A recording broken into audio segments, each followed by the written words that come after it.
We welcome you to another live edition of the Sports Box, your go-to sports podcast featuring great content, conversation, and your occasional disagreement. Stick around to interact and ask questions. Ladies and gentlemen, it's showtime. Good morning. Week 5 NFL Sports Box Sunday pregame. Brian Attar, Drew Trammell, Anthony Medio, Tony Quigley is taking his seat. There he is. What's up, guys? Good morning. How are you? I'm doing amazing. We are in halftime of the Jets-Vikings game. We'll talk about that in just a little bit, but we want to get started off with the Thursday night game as we normally do, where the Atlanta Falcons won a 36-30 highly entertaining game over the Tampa Bay Buccaneers. Kirk Cousins, 42 of 58 for 509 passing yards, 4 touchdowns in one game, channeling his inner Al Bundy. Did throw an interception. Baker, 19 of 24 for 180 and 3 touchdowns. Drake London had a big game, as you can imagine. Kyle Pitts had not a Kyle Pitts-like game, as you can probably imagine. Tony, I'll start with you here. Is Kirk Cousins, with the win in Philly, the way he played against the Chiefs, played well. I know they lost, but they played well.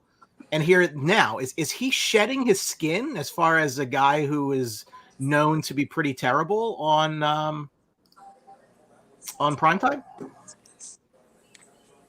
I think a little bit. I mean, I think he was struggling with teams in Minnesota losing on primetime that probably weren't as good as the team he has now. And like last year, I believe too, he's a mercurial guy, right? Kirk Cousins. I mean, he's going to go out there and light it up for 500 yards, and then he's going to look like shit one night. And when all eyes are on you during the spotlight, it kind of brings it out a little bit more. Is he the guy that's going to throw 500 yards and 4 touchdowns every time he's on primetime? Not even close.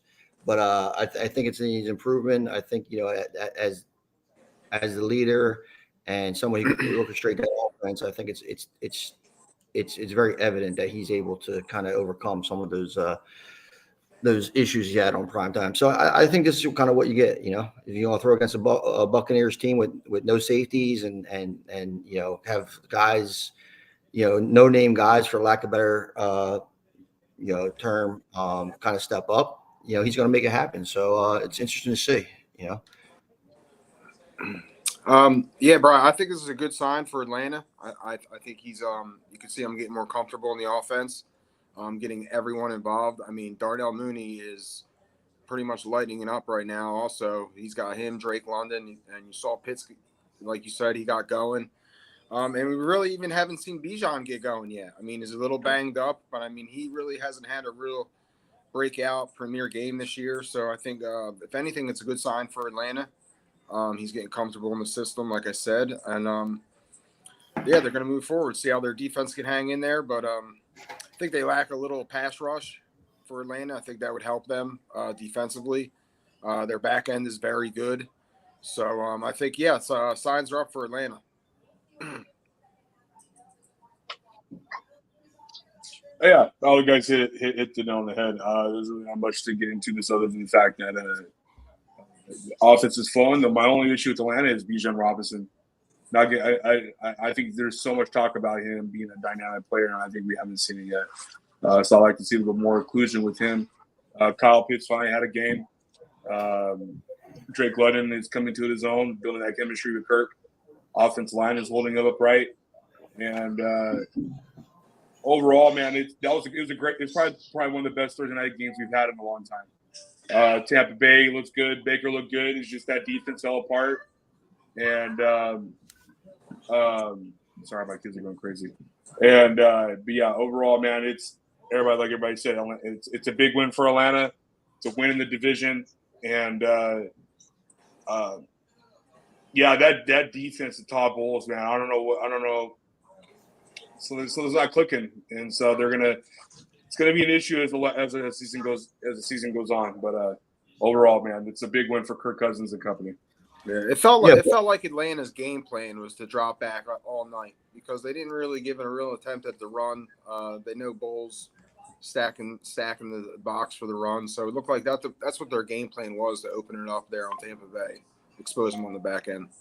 And Bowles tried to switch it up. He didn't really go blitz heavy for all game, and that was kind of a difference. And he let Cousins eat him up, and then they played that cost in the game. They threw the blitz at him, and they hit the seam route, and he was off to the races for the overtime win. So I mean, I guess it just seemed like one of them games where whatever Bowles called, it just didn't work. These two teams will see each other again in Week 8. Tampa Bay goes to New Orleans next week, and then has a Monday night game at home against Baltimore.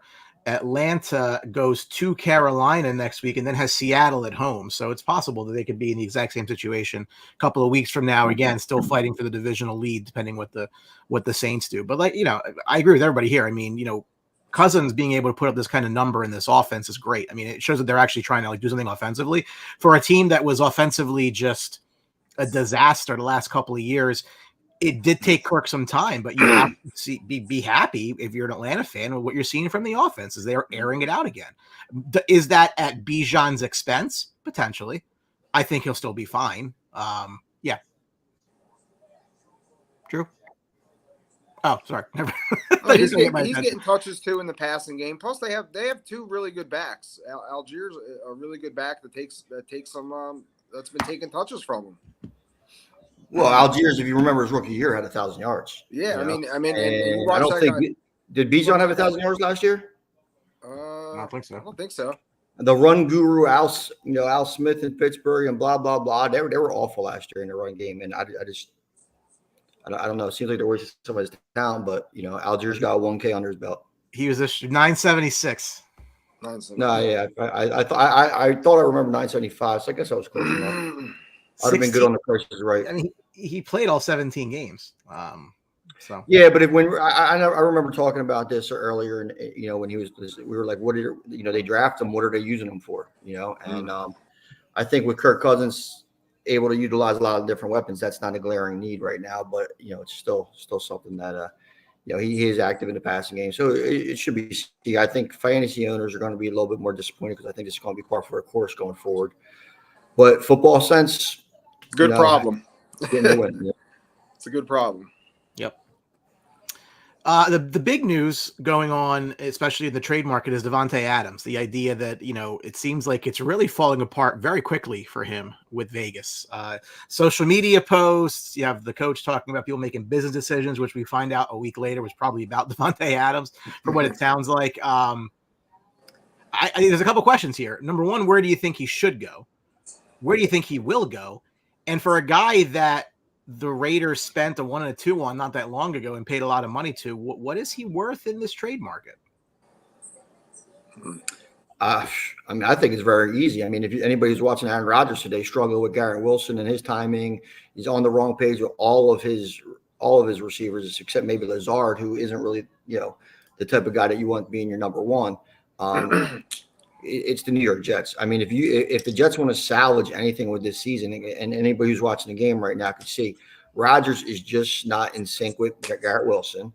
He just doesn't have that comfort level at all with the offense. If you're going to try to utilize Aaron Rodgers, you get him in New York. I agree. I could see him. I feel that he's going to go there to New York. I mean, their struggles, and I think they're all at this point with Aaron Rodgers as their quarterback. They only got 1 or 2 more years, maybe 1. So they're all in. So if they do this, they got to go do it. Team I'd like to see him sign with is Washington. I mean, I think that'd be an incredible fit for the young quarterback, a team on the rise. They could build around them. They had, they're not going to have to be spending on a quarterback. I think the opportunity is there for them, but I feel the odds are with the Jets. But I'd like to see Washington make a stab at him. Yeah, for me, real quick, it's not going to fix any of the issues, the long-term issues. It's an offensive line issue. It's a coaching issue. With the If Jets, you're not watching the first half, yeah, with the Jets. Yeah. It's a multitude of things. The talent is there for New York skill-wise. The problem is Aaron Rodgers is step back and throwing underneath 3 seconds. Can't wait the ball, can't hold the ball, can't run the ball. You can have all the best players you want, but if you don't have a blocking scheme that's going to work for a 39, 40-year-old, then it's not going to work. And so, yeah. But I agree with you, Drew. But I think a lot of it is the comfort level. He doesn't know where Garrett Wilson's going on the field. The last couple of throws of that drive, he was behind. He'll be able to take two-step drop back and zing it to Adams because he'll know exactly where he's going to be. So I think that, and you've seen Tom Brady with a number of awful offensive lines in New England for a few years. But when you know where your receiver is going to be and you have that comfort level, Garrett Wilson's all over the field for him. So that's why I figured Davante Adams. Yeah, I mean, solid. There's a lot of issues there. But if you're the Jets ownership, you got to give him that comfort level, no matter if there's trash cans blocking for him.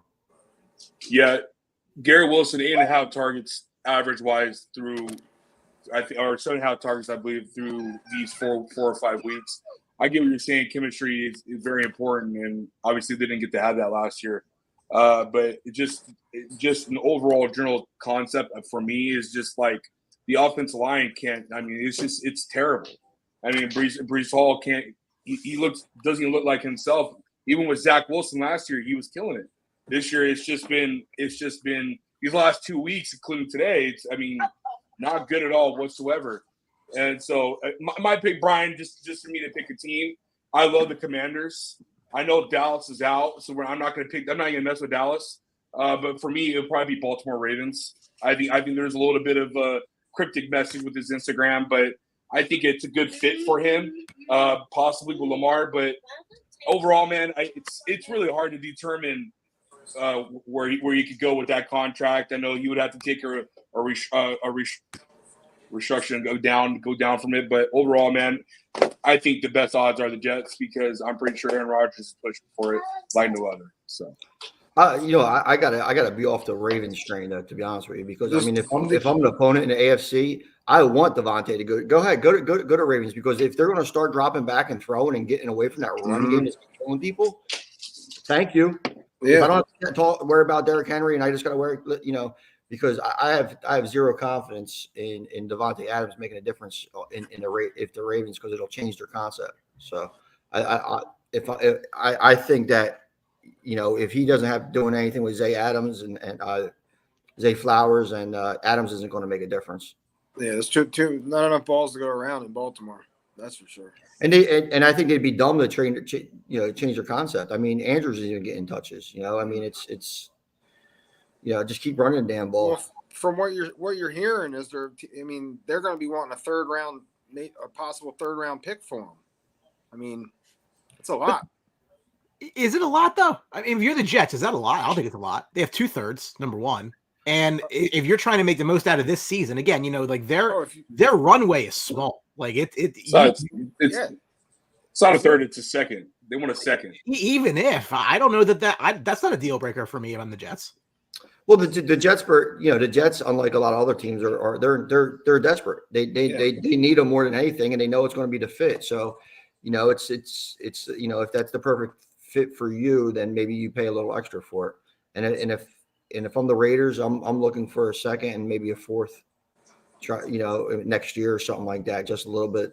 You just try to hold them over the coals, especially New York. The goal of the Raiders here should be is to gather as many picks as possible so they can move up in this draft to get a quarterback. So right. I think that's the goal for the Raiders here. It's just Aaron Jones is out for the rest of the game. I'm sorry, who? Aaron Jones out for the rest of the game. Okay.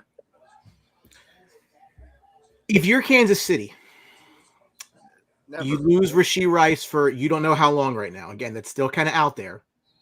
Might be end of the season, might not be. The fact that they're not coming out and saying it's the end of the season means it might not be. If you're the Raiders, do you want to trade him in the division? I mean, there's some questions I think that come involved with that. But Drew, you're shaking your head no. No way. No, it's not going to happen. No way. On whose side? Raiders side. Okay. But if you're Kansas City, do you try? Sure. Why not? Okay. I'm going to say no. If I'm Kansas City, I'm out, to be honest with you. I think with, they got Schuster Smith back. They got McCall Hardman back. Guys Mahomes is already kind of comfortable with. They get where they take the top off. And you still got Kelsey. Kelsey kind of, did a little bit more last week than he normally has been doing earlier in the season. I think there's still parts there that Mahomes can get by with, and you've seen, even guys like Justin Watson, whoever. Mahomes is capable of doing it. They don't need to bring in that star number one.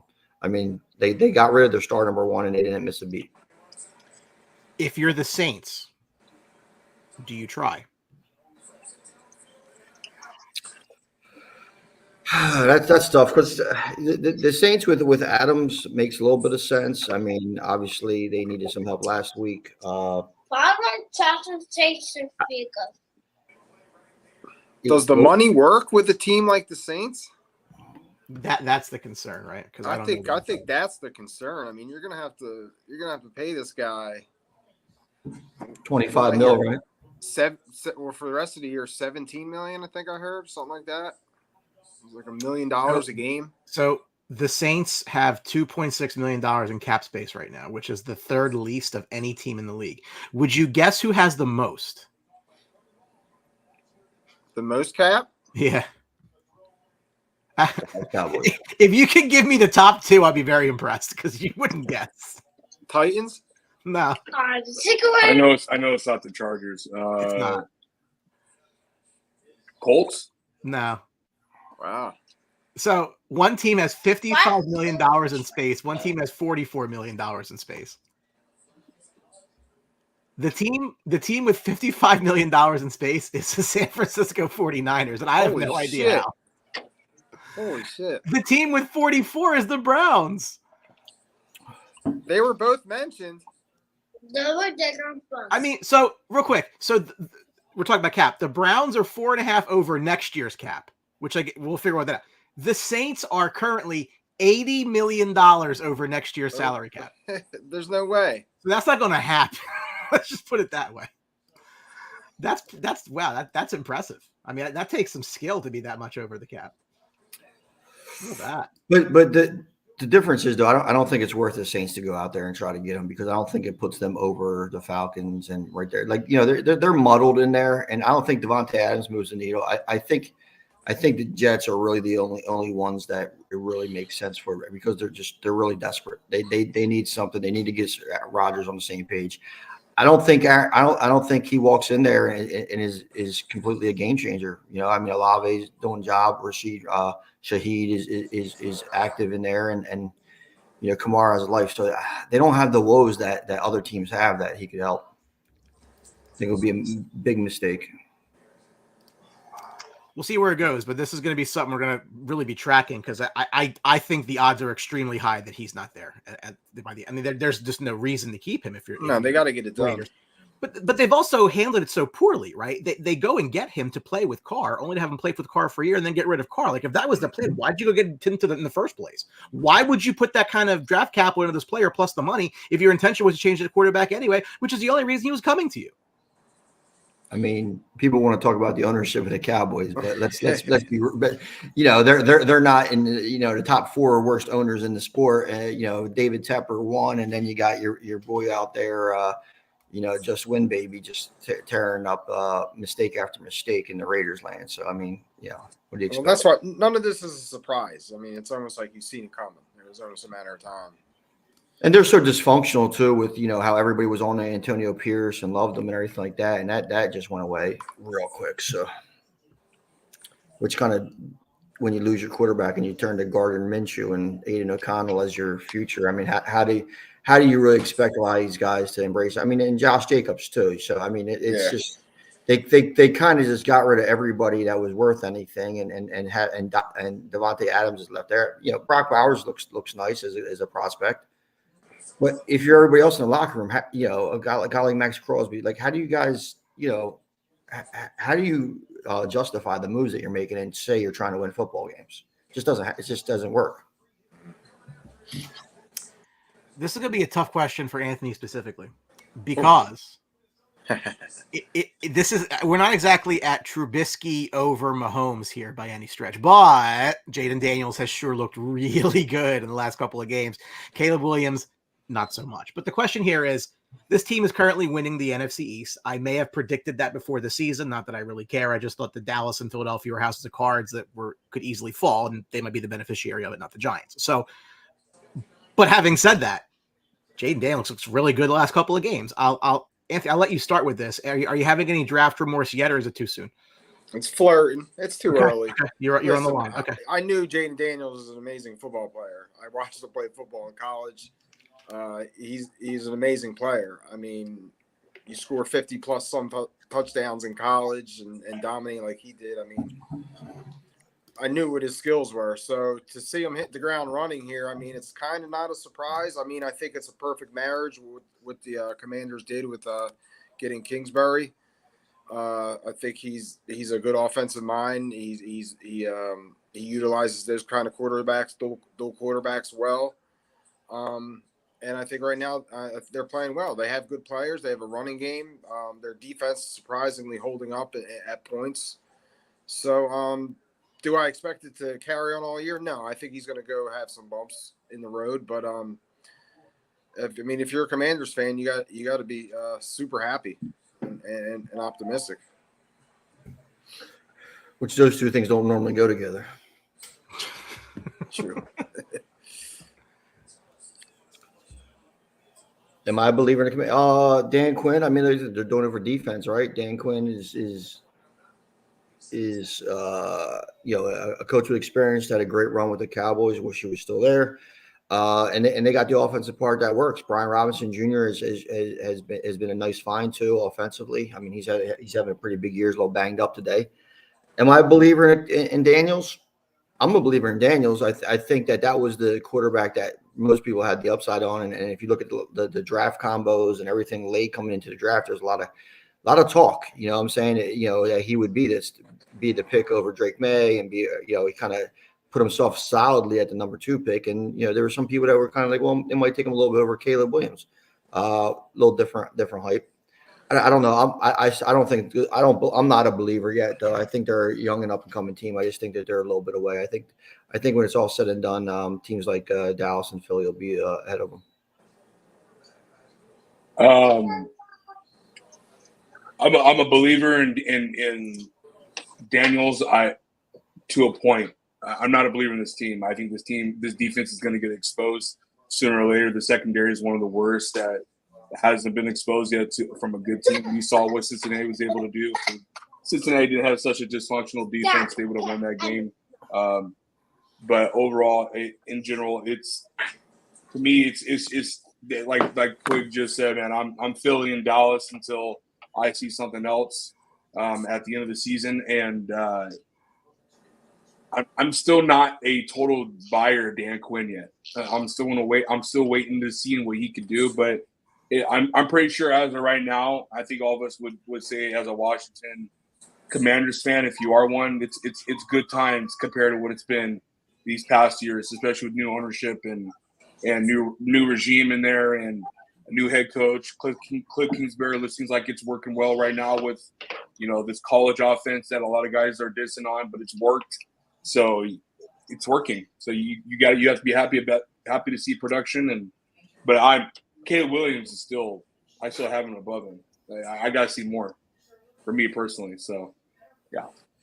I mean, it's not a shot at Caleb Williams because Jaden Daniels is playing well. Yeah. Some people develop differently. I think that's a big thing. But well, I agree with you, right? But that's a big reason why people are so down on Bryce Young is because CJ Stroud is playing well. Like not the only reason, but a big reason is the guy behind you is playing really well and you're not, right? So I think there's similarities in the arguments. Big difference there is because in the Bryce Young draft, no one was saying this was a generational draft. No one was saying this was a generational quarterback. They were saying that about Caleb Williams. They expected Caleb, like they were talking about best prospect on the quarterback position since Andrew Luck. There was a lot of that kind of talk there. So you expected to see a little bit more. Nobody was beating down the drum saying that they needed Bryce Young for the next 10 years because he's going to set the world on fire. And same thing with Caleb with CJ Stroud. CJ Stroud, no one was saying he was going to be, the next best rookie to, play in the last how many years. So I think it's more of a pleasant surprise with CJ Stroud, and Bryce Young still has a world to develop, and that kind of accelerated the pressure on him. But Caleb Williams is different. Caleb Williams, they were talking about generational quarterback and everything, and this he's just not showing it right now. So we'll see. I mean, there's still plenty of time, for him to kind of get together, but everything around him is there. The receivers are there. It's now he's got to get it done. So we'll see. Given the issues in Dallas and Philadelphia, do you think there is a viable road for Washington to win this division? I mean, listen, anything can happen. I mean, Philadelphia is Sirianni explosion away from a coaching change and a few other things going on there. They got to get healthy. Dallas, I think at the end of the day, Dallas's defense is banged up as well, so they got to win that in the shootout. They're built to win in the shootout, right? So I still think that in the long run, both of those teams will be able to finish ahead of the Commanders. I think it's going to be close between those three teams. I think it's going to be close to the end of the year. These division games are going to count. I think you could make a case. All these teams are pretty similar. Strong offenses, like you said, built for shootouts with defensive deficiencies. So it's going to be tight. I think the edge is right now. If the Eagles get healthy with their main players, I think they're the team. But I think it's going to come down to the end of the year, these division games. Yeah, it's going to be close, but at the end of the day, I'm going Dallas and Philly at the end of the day. But I wouldn't be shocked if Washington makes a wild card spot. I think they could do it. Possibly. I want to take Dallas. It's just I don't know where they're going to find any kind of running game this year to sustain anything. It's like you said, it's just going to be a flat out shootout in all these games.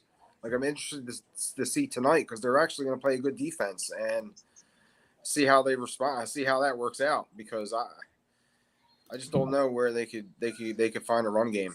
Yeah. If you look at the Commanders' schedule though, after their bye week, it's really where it really is going to show what they are. They got some very solid teams before their bye week, and bye week's week 14. They got the Ravens on there, and no one else really that you can't say it's going to really be difficult for them to beat. So after the bye week, they got the Saints, they got the Cowboys, they got the Eagles. That's where it's going to have to show, and we'll see where it takes them. But like I said, I think that rookie quarterback still has a way to go. The Minnesota Vikings are up 17-7 on the New York Jets. About 10 minutes left here in the third quarter. Jets have not looked great offensively. Minnesota at 4-0 came into this game as a 2.5-point favorite. They are currently covering nicely. Over-under's 40.5. That might be in some kind of jeopardy. Aaron Rodgers coming into this game, 57-8 touchdown to pick ratio versus Minnesota. That's the best by any quarterback versus any one team since 1970. He's not in Green Bay anymore.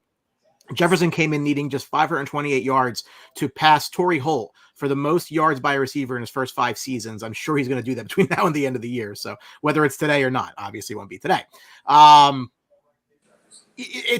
These are two really interesting stories, right? So, I wrote in my weekly piece in the local paper about the Sam Darnold story and how, Kevin O'Connell's quote really was interesting to me that, organizations fail young quarterbacks much more quickly than young quarterbacks fail organizations. In the spirit of the Bryce Young talk, Darnold's a great example of that, where he went around the league and he's in a situation now where he figured it out. Whereas Aaron Rodgers has relatively, frankly, struggled. Now, coming off injury, new offense. I mean, you can say whatever you want to there, but I think coming into the year, most people would have thought if anybody was 4-0 in this game, it would have been the Jets and not the Vikings. And I think that speaks to how well Darnold has played. Yeah, we talked about last week. Darnold's really stepped up. He started the game great. Kind of struggled a little bit lately. So we'll see. I think this game's more what we watched so far is about the ineptitude of the Jets offense than anything. And because you think too, like Minnesota has a pick 6 on that. So it's a 10-7 game when you have the offenses involved. So let's not kind of throw that out. Minnesota, Aaron Jones out, fumbling the ball. They're going to need to do something. And this is a game that Sam Darnold's going to have to step up. And he's just lucky, he just has to hope right now that Aaron Rodgers doesn't find some kind of rhythm on offense and get cooking, because I can see the Jets coming back in this game very quickly with the way Minnesota's struggling on offense. So, it's a nice story so far early in the Jets. I mean, early with the Vikings, but you're going to have to continue it for the rest of the season. So we'll see which Sam Darnold it truly is. So far, it's been a great story, though. Yeah, Go ahead. Sorry. Okay, Joe. Okay, you're good. Real quick for me, it's been a great story so far with the Vikings, but I think sooner or later, someone's going to wake up, and Sam Darnold's going to be Sam Darnold. I think that's going to happen eventually soon, but kudos to him and credit to him so far. Kevin O'Connell, probably Coach of the Year, leading candidate so far this season. But yeah, my issues are with the Jets, mostly anything, man. I thought they were going to be a lot better than this. They invested into the offensive line, and it just hasn't panned out. Robert Slade might be one of the coaches that might be fired. Prime candidates might be fired mid-season, but we'll see how that goes out and turns out. Corners haven't been that great. Sauce Gardner hasn't been that great. I think he just got hurt today. Didn't he just get hurt? I don't know if he's back in the game. Well, he's been holding all day. Not having Jermaine Johnson sucks. The Hassan Reddick has been a dark cloud this entire offseason and into the season. Yeah, it is what it is. I see Aaron Rodgers playing one more year after this, and that's it. So they might need to get an investment plan and figure out what they're going to do when he retires, because we already know how that goes. We're probably going to have a whole off-season drama about him going to a cave and figuring out what he wants to do with his life, and then we'll wait and see what happens. So, but yeah. Yeah, the Jets are concerning. I mean, they're all of a sudden they cannot run the ball with Breece Hall. I don't know what's really going on with that. And like Tony talked about earlier, they're just all over the place. Their timing, Aaron Rodgers, I don't know. He's throwing. I mean, I know he throws off his back foot often, but everything just looks off with his throws. Yeah, so they're struggling. The Jet, it's concerning because I like you said, Brian, I had the Jets going all the way to the Super Bowl, so it's not looking good. Not looking good. I mean, the Breece Hall numbers today. He has one run of 7 yards. Yeah, but he has 7 yards. He has 6 carries for 7 yards. I mean, he's getting stuffed in the backfield as soon as he catches the ball. The other thing is that they had to. It was 3rd and 1, and they handed Twice. the ball to Allen twice on dives. So it's not like he's doing anything either. I mean, they're just Gardner's walking off the field. Yeah, they're yeah. And this year, like I need Justin Jefferson to get another 20 yards, and I'll get paid. So it's nice. But I don't know about you guys, but how many 4th and 1s? I mean, the all year from all around the league, teams not being able to get 1 yard. I've seen it so much this year. It's amazing. It is crazy, except maybe the tush push. I don't know. I mean, like you say, Allen 3 carries for 3 yards. Hall 6 carries for 7 yards. It's pretty pathetic. And when you look at the long of 7, I mean they're doing nothing on the ground. And when you have a guy like Aaron Rodgers, I mean they said it all week. They have to get the running game. It's going to be tough because he needs play action. He can't sit back there and just be a sitting duck. So they need Davante. They're going to have to spend. They're going to have to give it up. I mean, look, they're probably going into rebuild in 2 years anyway, right? So, like, you have to push your chips in. You have to take your shot. It's the Jets. You've done nothing since Super Bowl. Coach. I mean, I don't think they have to. I don't think that they're going to rebuild. They're going to clean total. Where are they going to get a quarterback from? Just like where everybody else gets a quarterback, you sign some free agent nonsense. I mean, if you look, it's a one trick pony in that conference right now with the question marks around Tua and one of the best offenses in the NFL just goes to shit because Tua gets hurt. And it's Buffalo. You got Buffalo and then everybody else because the Patriots aren't going to be good anytime soon. So, I mean, they find a QB off the scrap pile and plug it away. I mean, we just talked about Sam Darnold in this game. I don't think they with the rest of the roster, they don't have to go in complete rebuild. We mentioned this game's obviously, it looks like again 17-7, 6:19 left in the third quarter. We'll keep you updated on that as things are going on. They're in London today. This will be the first of 3 straight games in London. You have Jacksonville and the Bears next week, and then Pats and Jags the week after. They'll be in Germany in week 10 for the Giants and the Panthers. Now that is going to be a barn burner. That one's going to set records. Brazil, obviously the game in week 1 with the Eagles and the Packers. So league is now looking to expand, looking to do games in Spain, games in Ireland, the Steelers linked there, games in France. your general overall just thought of the viability or whatever is growing from the international games. Is it a good thing? Is it a bad thing? Do you care one way or another? Do you like waking up and seeing games at 9:30 in the morning on the East Coast? I mean, I don't mind it. I mean, for what I'm hearing, they're saying it's going to turn into one game a week. They're probably going to have 17 games abroad. So I think that's where we're heading. They're trying to spread it, make it a worldwide thing. I don't think they can compete with basketball, but I mean, this is what they're trying to do. So I definitely see at least 17 games coming out in the future. This is a money grab for the NFL, which is an organization that doesn't need any more money, which is a shame because like a lot of things too, they're sacrificing their product. What we've been seeing in the NFL games every week is not been a very good product anymore. The excitement, the crazy penalties, the missed Rodgers penalties. is down in pain. I'll have to take some more of that ashwagandha or whatever. Holding on to his left knee. Oh no. He is not getting up. He is going back down again. He is holding on to his left back of his left leg. Is that the same leg as Achilles? All right, so he planted on it really awkwardly as part of a tackle. And he's screaming in agony as he's being brought down. Like his mouth is if you watch his face, right? That's not good. That might be the last play. Not good. That might be the last play of his career. This is ACL. He's walking off the field. Well, oh boy. there you go. Sorry, as we were. There goes Davante Adams to New York. Yeah, there you go. Come the Commanders. There you go. Sweeping in. Things change fast in the NFL, and I'm sure they'll blame the turf in London. Oh! You just saw it? He's walking around. He's walking, yeah. Although it's also fourth down. So he had left knee issues all week this week. So I mean, at his age too, it hurts a lot. No matter what you do, when you fall, it hurts a lot. Abroad games are a waste of time. I hate it. I hate it in general. Especially I hate it in Brazil.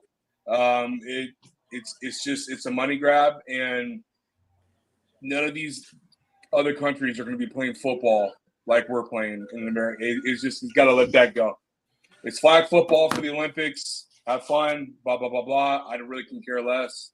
It takes away home games. It takes away home games too from the fans in America. Yeah, I mean, didn't Philly like charge like their season ticket holders partial because of that game? I thought there was some kind of there was like a $90 fee that they paid for their week one game or something like that. It was because they gave them the ability to go to the stadium and to watch the game if they wanted to.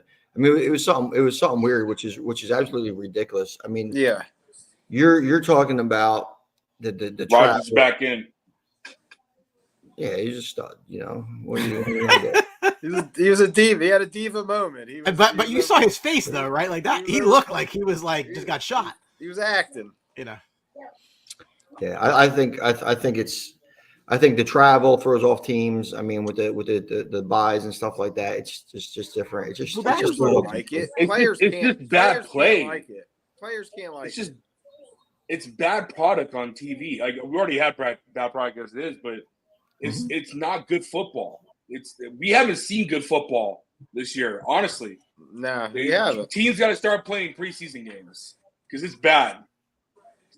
Week 5. I mean, this is the lowest average score in a lot of years in the NFL. I mean, it's just crazy. I mean, this game is over under was what 42. I've never seen so many quarterbacks throw for under 200 yards. There's actual lines in the sports book for 150 yards and 175 yards. It's bad. Listen, all the rules have been catered to the offense too. Never seen that. And the bad quarterback play is kind of facilitating this, and it's just crazy because you have all the rules are in your favor, and they're still not performing. Yeah, it's been a real shitty year. Like I said, the 1 yard conversions. How many teams cannot do that? It's like Teams are overpaying bad quarterbacks because they have to, because they don't No, want to hit that I reset. mean, No, Yeah. it's bad. It's bad coaching. that's You also got. It's really bad coaching. I mean, taking away a lot of the preseason games too. I think that still has you're still feeling a lot of the effect on that too. Not able to practice like they used to practice. In training camps, the 2-a-days, that kind of stuff. I mean, I think it's a whole conglomerate of different things that's attributed to this. It's not just one. You can't just point at one thing and say. I mean, it is a lot of nonsense out there. I mean, how many quarterbacks going into? I think Kirk Cousins was one of them. Going into the first week, one of this. I mean, they played maybe a quarter, and that was it. And then their first game of the season is the first game of the season that they're actually playing. And it used to be. I mean, you used to know exactly when players were playing in preseason. They weren't going to play week 1. Played week 2, week 3. They're playing all the quarters. The entire Used game. to be the biggest topic in the world talking about. It was a gradual climb. Each game you played more minutes, you played more snaps. And then week 4, Bryce Young only 2 series. Yeah, Bryce Young only 2 series in preseason. I mean, and you practice 2 days. I mean, they can only practice 90 minutes, I think, in the NFL. It's insane. Like it's insanely bad. Imagine practicing only 90 minutes a day, like. It's like they're worried too much about like a player like Bryce Young getting hurt than they actually are about Bryce Young improving and getting better. And then when the kid doesn't improve and get better because now he's under live fire because he's literally learning on the job, practicing. I mean, Aaron Rodgers, who we just talked about, how long did he wait in behind Brett Favre before he actually took the mantle? That's not just talking about games and season. You're talking about preseasons too. Work in them preseasons, like learning. It's not happening. And to Drew's point about coaching, you got guys like Aaron Rodgers, even Tom Brady, especially in Tampa. These guys know more about the game than the coaches that are coaching. Mm-hmm. And you can't, like when Aaron Rodgers looked at Salo or his offensive coordinator like he's a fucking idiot, you kind of know like it's not him. I mean, it's a joke. So I mean, there's a lot of factors that are kind of getting in this bad product, and having a team playing friggin' Ireland, like why? Yep. No, okay. All right. Well, again, the Jets are driving. The Jets have the ball. They're 2nd and 7 on the 47 of Minnesota. We'll just watch this play live for my own edification, then we'll go to the next topic. Rodgers is definitely throwing everything underneath. There's nothing open. Braylon Allen with a catch there. That's all year. They don't have a downfield target. They can dunk quarterback the whole time this year. Yeah. Anthony, the Panthers 1-3 at your 2-2 Chicago Bears, who are laying 4 at home. 40.5 is the number. Chuba Hubbard, 100+ yards in back-to-back games for the first time. Carolina's averaging 30 points a game in those games. The Bears have the longest home win streak in the NFL at 7. I had absolutely no idea that was the case. So your thoughts coming into this one? These two teams are going to be forever linked by the deal that they made. So that's a storyline coming into this one for sure. At least your quarterback is still playing in this game. Yeah, Brian. This is a must win today. I mean, this is a game on the schedule. You got marked as a W. You have to get it done today. I feel they will. I think their defense is good enough to hold on to Andy Dalton and this Carolina offense. And I expect Caleb to come out today and play better. Every week he's getting better. He's improving.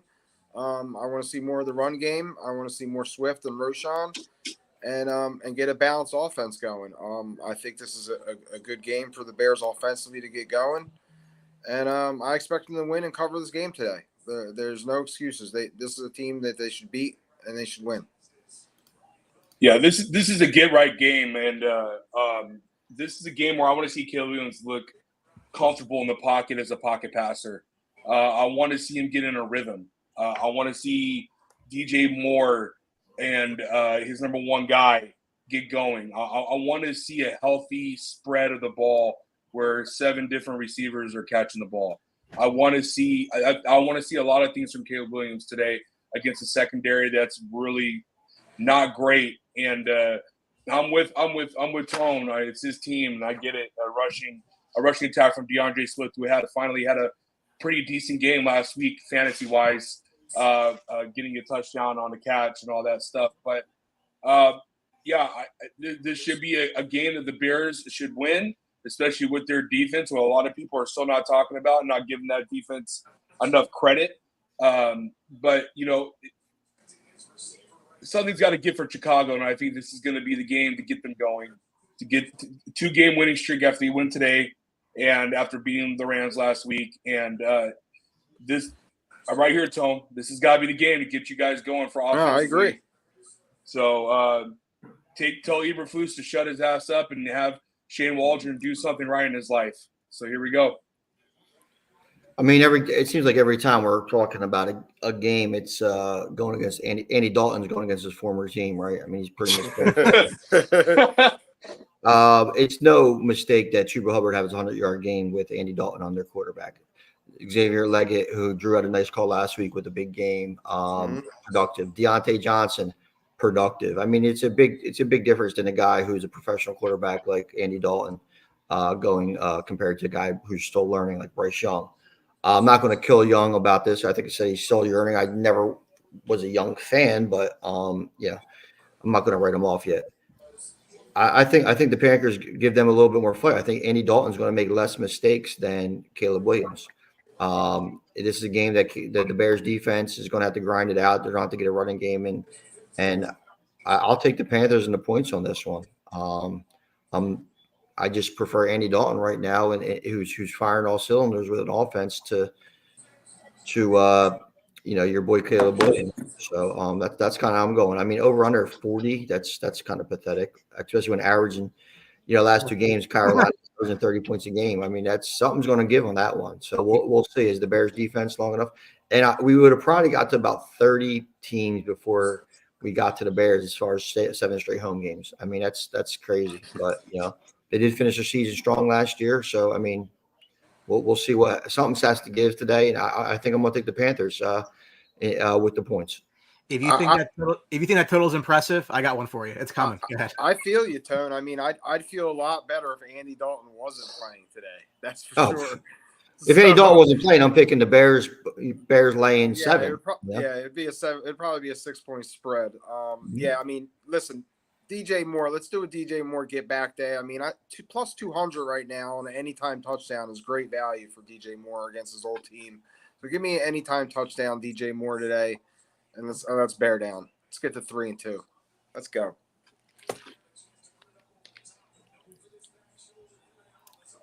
I don't know how you don't take the Bears in the game. I don't know. I mean, again, it's the NFL, Brian. I understand that. And every week I say something like this is not going to happen, and that's exactly what happens. So, yes. Oh no. What's the matter, Drew? You dropped Alan dropped touchdown pass. Yeah. Drew, you got the Jets? What's going on? I got Rodgers on my fantasy team. Hold on. So you're on a drop touchdown pass? You're a little behind. Yeah. I just saw the field goal. That's what I'm saying. He's way behind. That's why I was weird. Behind. Like I see, made field goal, and Drew goes, "Oh, I got the Vikings defense." Bud. No, okay. Look, the Bears should win the game. They should cover the 4. In fact, if they don't, I think there's bigger problems to worry about. That's all. That's just the way I look at it. I mean, again, people talk about this idea of, why is Andy Dalton going in there and playing really well, or at least average well, and Bryce Young must stink because he doesn't? And I'm like, that is a completely asinine idea, because Bryce Young is trying to learn professional football, whereas Andy Dalton has absolutely nothing to lose. He can go out there and do whatever. Who cares? He's also a quarterback who already knows how to play professional He's football. been in the league before, right? Yeah. He's been a very good quarterback for a very long time. And maybe not very good, but he's had points in his career where he was pretty good. So it's a completely – you can't really compare the two and where they're at. I just think it's an asinine comment. But when you're trying to win a football game right now on October 6, 2024, Andy Dalton gives you a much better chance to win than Bryce Young. Absolutely, and I guarantee the position players on Carolina want Andy Dalton to play football. No, you're right. Especially guys like Deontay Johnson, he's kind of a malcontent a lot of times, and if he's not getting the ball, he's not running the routes hard and that kind of stuff. So, Diva wide receivers. The Baltimore Ravens take a 2-2 record into Cincinnati, who's 1-3, laying 2 and a hook. 48.5 the number. Baltimore has the number 1 rushing offense and the number 1 rushing defense, so they probably shouldn't try to air it out. It's not what their DNA says. For the Bengals, Ja'Marr Chase, the 5th player with 4,000 receiving yards and 30 touchdowns in his first 50 games. This is game 49 today. Drew, the Bengals probably need this more than Baltimore does, but I don't think either way it's a death sentence. I think these will be the 2 teams that end up at the top of the division by the time we're all said and done, because I think the other 2 teams have some issues. This game could go a really long way, though, into fixing the Bengals season. Your thoughts on this? Yeah, I disagree with you saying the Bengals are going to be at the end of the season. I think the Bengals are atrocious defensively. I think that's going to bite them in the ass the entire season because they didn't improve anywhere defensively. But I think this is a game Baltimore needs to separate themselves and get themselves into the number 1 position in the North and run away with it. Give me Derrick Henry, a healthy dosage of Derrick Henry, 20 to 25 carries, destroying that defensive line that is non-existent, especially at nose tackle. This is another big-time Derrick Henry game. Like Tone said earlier, in which I agree. Quig said earlier, in which I agree with them. It's don't break what's not working. Don't fix what's not working. And you're going to continue to run the game. You're going to continue to run, and then throw a little bit of passing here and there. Quick screens to Zay Flowers and whatever tight end you want to use today, because both of them have been non-existent all season. So you could do what you want offensively against this defense. Baltimore's defense is a lot better than Cincinnati's. I think Burrow's going to struggle today, and I think Ravens are going to be able to step up and do what they can. I got Baltimore. I don't even think it's going to be close today, gentlemen. Oh, man. Yeah, I mean, right now I think Baltimore's the best team in the league. I think once they straighten out their defense coordinator, their new coordinator can figure out, how to use their guys. I think they're the best team in the league. I am taking the Ravens today. I don't see how the Bengals are going to stop Derrick Henry. I don't. I think they're just going to run straight downhill on the Bengals. Give me Baltimore. I'll take Baltimore minus 2.5. Give me. I'm even on Derrick Henry 2 touchdowns today. I think you just ride the wave with Derrick Henry. It's hard to take the Bengals. And I think this line at minus 2.5 for Baltimore is a little stinky too. That's just telling you to take the Ravens. Ravens have kind of been up and down. You say they're best team in the league, but they're 2-2. So is that recency bias, or we saw what they did to Buffalo. We saw what they did to Dallas. 2 really good wins. They should do the same to the Bengals. But I don't know. I think that the Bengals show a little bit of fight. Bengals haven't beaten anybody. Their win against Carolina last week. They lost to Washington. They lost to who was the other team they lost to? Patriots. The Patriots, which was an awful loss in week 1. This team just has no continuity. Ravens, the way that they've been playing the last 2 weeks, they should beat this team by 14. It really shouldn't be anything. They could shut down Josh Allen and what they did in that team. I don't see the Bengals kind of doing anything against them. But it is the NFL, and it's a Sunday home game in division. It's going to be a close game. I think that I think the Bengals have a shot, but I'm not taking 2.5 either. That's just ridiculous. So let's go with I'll take the Ravens here. I laid it 2.5, but I think it's going to be a 3 to 4 point game. I don't think it's going to be something destructive like it should be. I think it might be close. I think Joe Ballgame is going to have a shot to win it at the end. I think it's just one of those odd Sundays in a division game. Yeah, divisional home dog. So if you go back to correct. So in the 4 times that the Ravens have beaten Joe Burrow, they've beaten him because they've held Cincinnati receivers to next to nothing offensively. I think it was about 120 yards on average. In the times that Joe Burrow has beat the Ravens, now he's 3-4 career against the Ravens, they have allowed 287 yards to Bengals receivers. That's going to be a difference in the game. Of note, Baltimore's secondary has allowed a league high 20 receptions of 20 or more yards. So for Cincinnati to win this game, they have to air it out.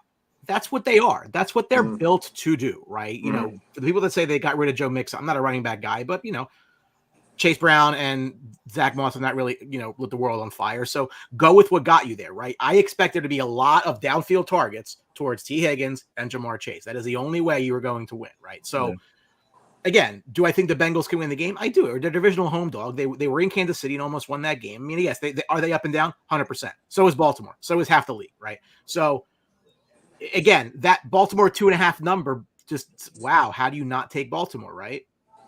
Yeah. That's the scary part. I did throw T. Higgins in one of my lineups too today, just because of the same thing. I think they're going to try to get him downfield a little bit, and and they're going to be rolling the covers to Chase. And I think Higgins has a good chance to get in the end zone. BR betting has the Ravens. The public is 71% of the public is on the Ravens today. It feels to me like that Vikings Texans game where we're like, why is this line the way it is? Why are the Texans and then the Vikings blew them out. It'll be a 24-23. Ravens win the game. Justin Tucker misses a 26-yard field goal to cover, like some dumb shit like it happened to Dallas a couple weeks ago. Well, with Brian's point, I mean, $200 million swing. You throw the ball down the field, you either connect or there's penalties come in hands, and so they could change the game. So I don't know. I just in this game, that line makes me think the Bengals are going to just outright. I wouldn't be surprised. Like I said, we're sprinkle, Brian. Sprinkle. Sprinkle. Listen, take the Bengals -2.5. See, to change that line. So get your plus money. Right? Anyone pay attention to college football yesterday? Tony, I got one for you. Offensive football. The number is 35.5. As the 1-3 Dolphins meet the 1-3 Patriots, and the Dolphins are laying 1.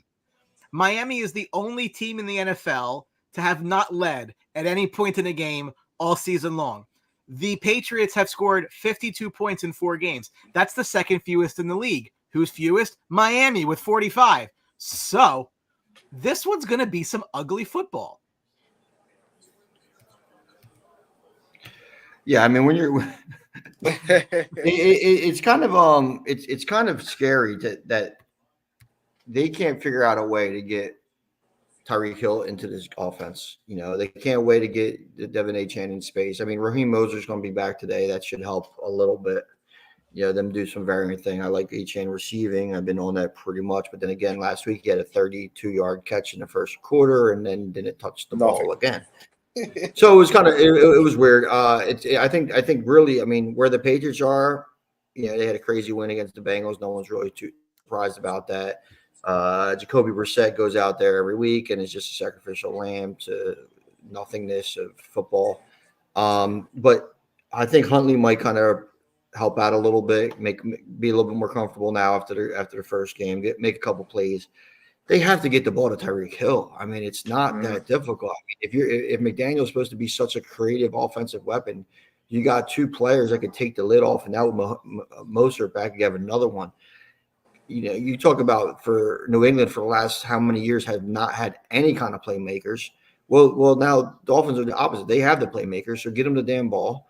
And I think that's going to be the difference. I think one of the playmakers for the Dolphins is going to take the deciding factor, and you're looking at a 35-point over/under. Jeez, I think I have either the Dolphins or Patriots defense in a lot of my fantasy legs today, but I'm gonna take Dolphins. I'll lay the 1. I think they just make one more play on offense than the Patriots that have no offense. Yeah, I'm taking New England today. I don't like anything Miami right now, and I think it's even before Tua got hurt, this offense wasn't flowing. Hill had one good game when he got arrested. It's a meme on Sportbox. If you haven't seen it, go look at it. It's awesome. But it's ever since then, it's been nothing. Snoop isn't the guy right there, Drew. There it is. You got to arrest Tyreek Hill. There it is. Yeah, The numbers don't lie. It's crazy. So he needs to run into somebody with his Absolutely car. crazy. The Interesting. lack of creation from McDaniels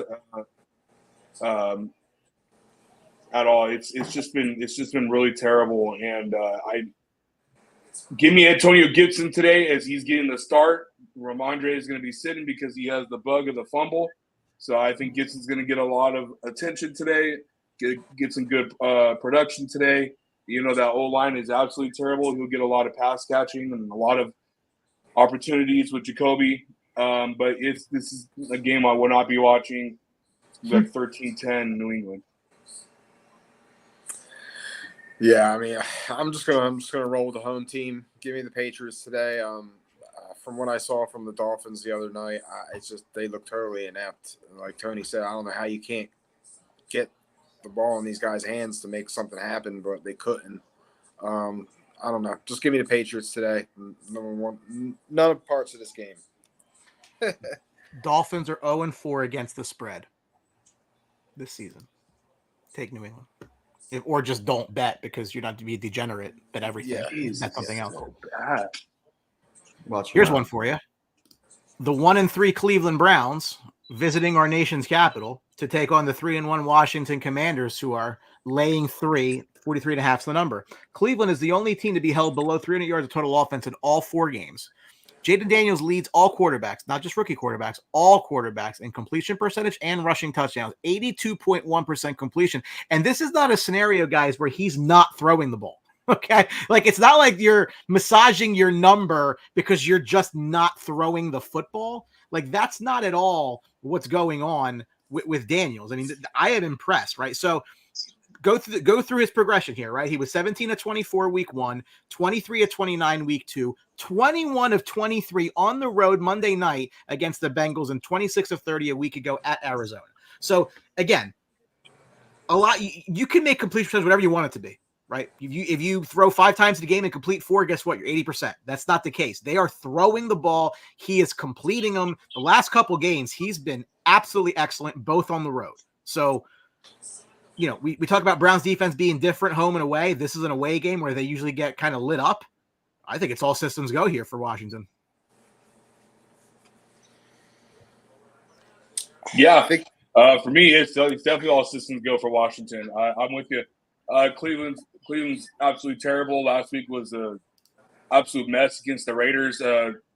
Somehow Cooper, I believe he leads the league right now in drops. He just didn't show up at all last week against his old team. So I'm not crazy about the Browns. No Nick Chubb. He finally got back to practicing this week, which is a great sign. I think we all agree that this offense will look a little bit better with him, but no Crocklin today. That's going to hurt Deshaun Watson, who's already dysfunctional as it is as a quarterback. Not to have one of his Pro Bowl tackles is going to suck again against the Commanders. Commanders are on fire right now. Winners of 3, moving up in the charts offensively. Give me Scary Terry today. Give me a little bit of Zach Ertz, and this is another good game for Commanders to go 4-1 because, like Tony alluded to earlier, man, this scheduling is going to work out in their favor if they keep on winning these games. It's going to put a lot of pressure and put their so-called foot on the necks of Cowboys and Eagles if they keep on winning these ball games. So it's going to be really interesting down the stretch, seeing how this is going. But these are the type of games that you have to win, and if you want to make the playoffs, these are the games that you need to win. So Browns, another guy, I would be interested to see if you guys would agree if Stefanski might get fired by midseason because of all the talent they have, but you know, that Deshaun Watson trade is looking worse and worse and worse each and every week, each and every year. So it's crazy. It's craziness. I think the Commanders better be careful today. I think this is a game that could sneak up on them if they're not careful. I think I'm going to buy that half point. I'm going to take the Browns today, 3.5. I'm going to go with an Amari Cooper anytime touchdown. I think he's due. Give me a little upset here today. I have a feeling this is a little trap game. Give me the Browns today. I'm going to believe that Jaden Daniels will for at least one more week. I think that they're going to do a little bit more offense. The offense is looking really good in the Browns. You can't say the same. So I think Washington, I'll lay the 3. I do like Jaden Daniels to get a rushing touchdown. Again, he's been doing a great job with legs. I think probably Myles Garrett will be chasing around the pocket a little bit, and he'll break one. So we'll take Commanders. The over in Cleveland road games since the start of last season is 8-2. So There you that go. Yeah, says, I mean, for the Cleveland offense, if any defense you want to see, it's this Commanders defense. So I could definitely see this over hitting today. Phillies fans, Alec Boehm is not starting today. Just want to share that information. I was just made aware of that. Why? Is he hurt? Sosa's in. Nobody knows. It could Aaron Dolan is crying. Could be some extreme moves from Rob Thompson. Give me Washington like a 24-20 here. I think it just goes over, just covers. I don't know, just one of those things. I like Washington's game.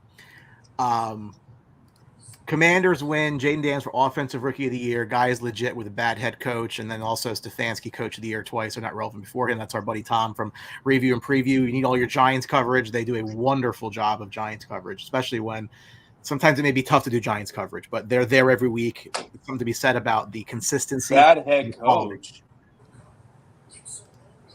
Dan Quinn? Well, Dan Quinn's more of a defensive guy, which their defense hasn't really been that wonderful. 6th in total yards allowed, 3rd in points per game. I mean, that's first of all, calling Dan Quinn a bad head coach after he's got the Commanders right now at 3-1 is ridiculous. I mean, obviously what he did in his first stint as head coach is a little different, than how you can kind of make it out to be here. I mean, I think look at it around the league. There's a lot of coaches that you'd probably want to get rid of before Dan Quinn. So it's 1,000%. Well, one of them is not Stefanski. One of them is not Stefanski. I would have been fine with the Cowboys getting rid of McCarthy and keeping Quinn and putting him. I would have been fine with that too. Exactly. So there we go. But I mean, he does Giants coverage, so he has probably a skewed version of the NFL. Would you believe me if I told you that the Colts have not won a game in Jacksonville since 2014? 9 games they have not won in That includes the London game, by the way, where Jacksonville was the home team. Colts 2-2, Jags 0-4, Jags laying 3 at home, 45.5 is the number. Colts have allowed 164.8 rushing yards per game. That ranks 31st. So Doug Peterson, if you ever want to run Travis Etienne, you might want to do it today, or at least throw the ball to Brian Thomas Jr., who leads the team in receptions, touchdowns, and yards. No Anthony Richardson today, so Joe Flacco gets the start. That probably means an uptick to some of those Colts receivers on your fantasy teams, right? Absolutely. Yeah, this is interesting. So obviously the Jaguars need to win, or else they're going to just tank the year, which they might do anyway. Colts have been a really weird team. Like it just, I mean, they're 2-2. They went and beat the Steelers last week, probably because we said they wouldn't. This is backs against the wall if there ever was, right? And the Jags normally win this game. They normally win it, but they're going against Flacco. I think Flacco is a big boost to this team. Like, even though they don't have Jonathan Taylor today, let's make that a point. So that's going to be huge for the Colts. But with Joe Flacco, I mean, you got a shot. But I would take the Jags on the money line today because it's a back, like you said, back against the wall. I think this is a perfect opportunity for ATN. I think all his props today are going to hit. Like him for the anytime touchdown, like him for his overs. I think they should really focus on that and help their quarterback because he's struggling, and I think that's what they need to do.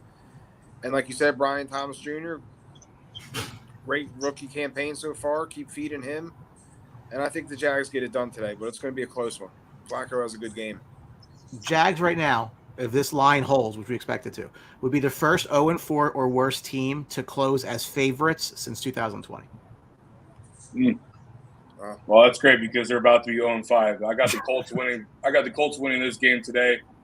Joe Flacco brings a boost to this offense, like Tone just said. Give me a lot of Trey Sermon today. I think Trey Sermon's going to have a nice little game today against Jacksonville. He was my number one waiver wire add-on, especially even before the news that JT was going to be out today. That's a high ankle injury. We all know.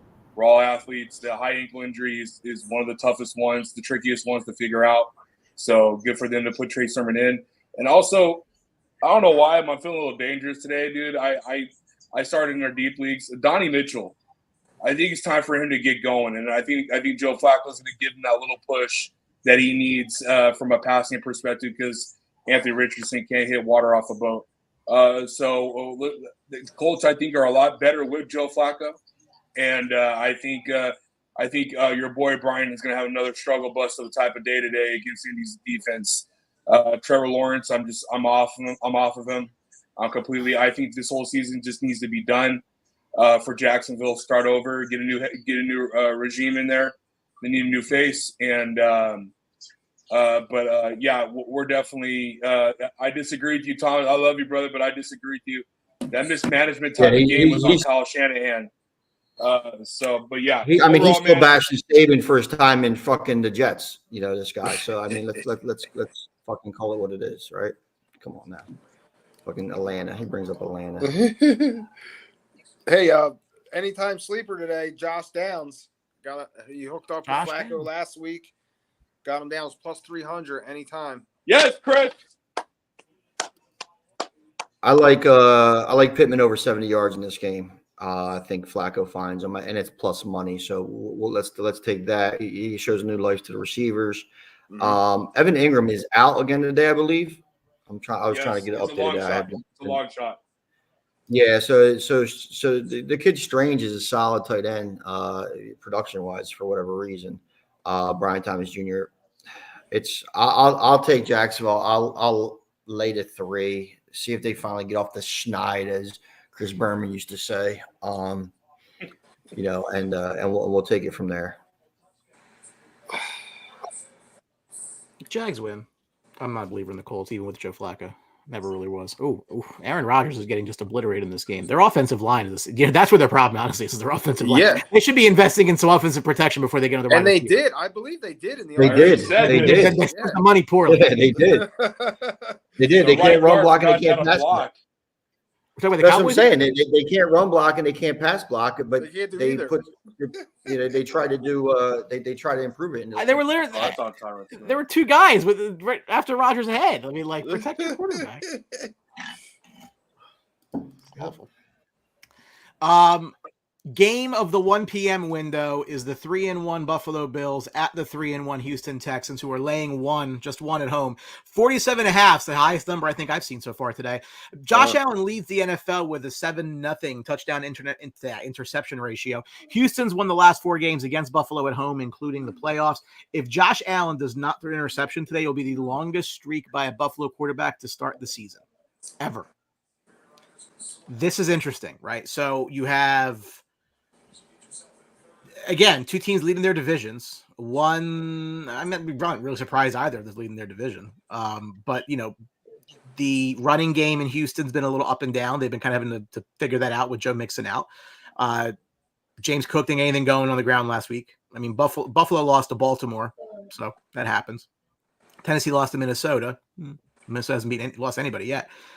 This is obviously the game of the 1 p.m. window. This is a tough call for me. I mean, the Texans do beat Buffalo at home. But Buffalo's offense has been marred by turnovers the last couple of years, which you're not seeing right now. I'll start. I like the Bills today. I think the Bills bounce back from the Ravens' loss. I think this is a big Josh Allen game. I think this is the game kind of he puts the team on his back, rushing, passing. I think the Bills get the upset today. I'm going to take the Bills today. I mean, the Texans not even catching 3 at home. I mean, I don't feel that either. So, yeah, I'm feeling the Bills today. With Cook also, I think they're going to get it going. Give me the Bills today. I don't care who wins this game. I just need this game to be what this over-under says it's going to be. And actually, a good, decent football game, high scoring, 1 point game. I think the NFL needs it. I think we need to see two quality teams play good football. And I don't, we thought we were going to see that with the Ravens and Buffalo last week, and they got destroyed. It's just, please just let this be a good game. Let Nico Collins go off. Let James Cook go off. Let Josh Allen make some plays. I think the difference is going to be Buffalo is going to be able to run the ball. Texans can't run the ball. Cam Akers isn't getting it done. But I do like Nico. I think he has a good game. No Shakur for Buffalo will be interested to see if Kincaid or Keon Coleman steps up on that end. But it's going to be the Buffalo running game against the Texans. I like Josh Allen rushing yards today as well. I like Nico Collins in the air. Just continues to be an underrated receiver. They've been doing really good creativity, getting Stephon Diggs, revenge game today, possibly something love, kind of show off. So let's just please hope this be a good game. I'll take the Bills running the ball a little bit more. Yeah, Texas have been a disappointment for me so far this year offensively. They need to scrap it up and get it together, come with a better game plan. This is a team that you could do it against. That Buffalo defense finally got exposed last week up against Baltimore. I think teams are going to start revving it up and start game planning the same way at Baltimore. Obviously, they don't have those two players, but they can come up with those type of schemes where they can go against that defense that is so heavily injured that it's I'm surprised that Baltimore's been able to do what they've been doing with this defense thus far, besides last week. I think Houston needs to have that good game. CJ Stroud needs to have that get-right game. Stephon Diggs, I expect him to have a touchdown today, have a little bit of revenge. But I also think Josh Allen, I think his price picks had him at 30.5 rushing yards. I'm taking the over on that today. It's crazy how there's a lot of the guys that have more rushing yards than him this year so far, and I think it's going to be that type of game where Allen's going to ball out. I'm with Quig. I'm with everybody. Let's have a good big game today between these two teams. I honestly don't care who wins, obviously, either. But if I had to pick, I think I'm going to go with Houston, Brian, only because I just don't trust that Buffalo's defense at all whatsoever. And Nico Collins is continuing to quiet the haters, and he's becoming a star. Mm-hmm. And so this offense needs to flow. One little tidbit I like to throw out there is, and I think Quick said him, I think Keon Coleman's going to have over 5 catches today. I had concerns about who was going to kind of lead this Texans offense through the air, given the fact you add Stephon Diggs to a room that already had Nico and Tank Dell. And it's been Tank Dell that's had his production kind of reduced, right? I mean, he only has 85 yards and a touchdown. Injuries too, though. I mean, sure. he's been injured. There's no style points in the NFL. A win's a win, but Buffalo has been more dominant in their wins than Houston has. Houston's 3 wins that all come kind of at the end. Like, they found a way to win, which is great. I'm not saying anything about that. I'm saying just from the standpoint of that's a Jet interception. Yeah, just now. So guy who replaced yet. I lied bet the Jets plus 7.5. Well, there you go. You're looking at, well, we'll see. Yeah, I guess I kind of lean Buffalo just because I think Buffalo's been a little more dominant against teams. I think that it's a tough game. I think it's going to be the best game of the window, frankly. So, we'll see there for that standpoint. Going to 4:00 where there's just not a lot to keep you in your house. We'll look at them anyway because that's what we do here on the Sunday morning show on the Sports Box. The Las Vegas Raiders, who are trading everybody, are 2-2. The Denver Broncos are also 2-2, and they're laying 3 at home. The Raiders have beat Denver 8 consecutive games since 2020, but Bo Nix could become the first Denver rookie quarterback to win 3 straight games. They are coming off 2 road wins in Tampa and New York against these Jets. They're coming home against the Raiders team that's kind of fallen apart, which is what the Raiders do, by the way, every single year, because just win, baby. Am I insane to pick the Denver Broncos to go to 3-2? I mean, I guess I'd be more insane to pick the Raiders to go to 3-2. So, sure, give me Denver and they're going to cover. They're going to win by a touchdown. How about that? 35.5 is the number in this game, too, Tom. We're keeping those numbers low. Listen, Yeah. this game's awful. It's bad for football. I mean, I don't know. It's bad for football. Bad for football. I mean, it is. I mean, the worst part about this game, it's an AFC West matchup that's just laughable. I mean, your Chargers as well thrown in there. I mean, what are they just going to do? Like walk Kansas City to the finals every year? I mean, they have no competition going, week in, week out. It's just pathetic. This game, I don't know. Max Crosby is good today, from what I'm hearing. Maybe he decides to play, maybe he doesn't. I think it's just that locker room's a mess in Denver. I mean, I'm sorry, the locker room's a mess in Las Vegas. Do we have to start giving our boy, the head coach over there at the Broncos, some credit for having this team at 2-2 with what they got kind of going on? Maybe, everybody kind of gave him the Drew Brees was the reason why he was successful, but now he's actually successful with the quarterback he has in place and got rid of that bum Russell Wilson. So, let's get there. I like Courtland Sutton today. I like Brock Bowers today. Other than that, I don't care about this game. Yeah, I'm not going to go crazy about Sean Payton winning 2 games against one team, the Jets, that are absolutely terrible, as we can see today, and the Tampa Bay Buccaneers. I think that was just an any given Sunday type of thing. I got to see more from this team, Denver, but they're definitely going to win today, Quig. I got them going 3-2. Give me Courtland Sutton today. I want a lot of Courtland Sutton today. I think him and Bo Nix are developing something there. Let's see if they can piggyback on what they did 2 weeks ago against Tampa Bay. Last week was absolutely facade with the heavy rain and wind, and nothing happened in New York, but they got the win. Give me a heavy dose of him, a heavy dose of Javonte Williams. I think they're both going to have pretty big games today. On the flip side, Raiders are absolutely abysmal. It's funny how guys root and go crazy for Antonio Pierce, but all of a sudden you get a full offseason and this and that, and now you got 2 of his major supporters, Davante Adams, who wants out, and now Max Crosby, who's been saying he wants out. So now it's 2 guys that your big time supporters now are against you. So it's kind of hilarious how that works in the NFL and how things change so quick on a dime. Raiders are pathetic. They're terrible. They should have invested in a quarterback. They never did. Gardner Minshew will never be the answer. He's a bridge quarterback. And Aiden Connell, is he the future? Is he not? I don't know. I think you should have made the move to get a quarterback that in this class, like a Jaden Daniels, that were heavily rumored to go for Vegas to trade up to go get it, but you didn't make that move, and so now we're here stuck in purgatory. And I got Denver winning this game 3-2, going 3-2. Aaron Rodgers. Well, here's the thing, Doug. Here's the thing. Like we touched on it earlier, right? You're talking about everybody off of Antonio Pierce's ship right now. They're not trying to win. They haven't made moves in the offseason that shows anybody they try to win. And guys are going to jump off, whether it's Pierce's call or whether it's ownership's call. They're not going to be buying into the system when you let guys that are very good at football leave without trying to replace them. It's very simple. These guys are now going out there, they're playing for their paycheck, and that's pretty much it.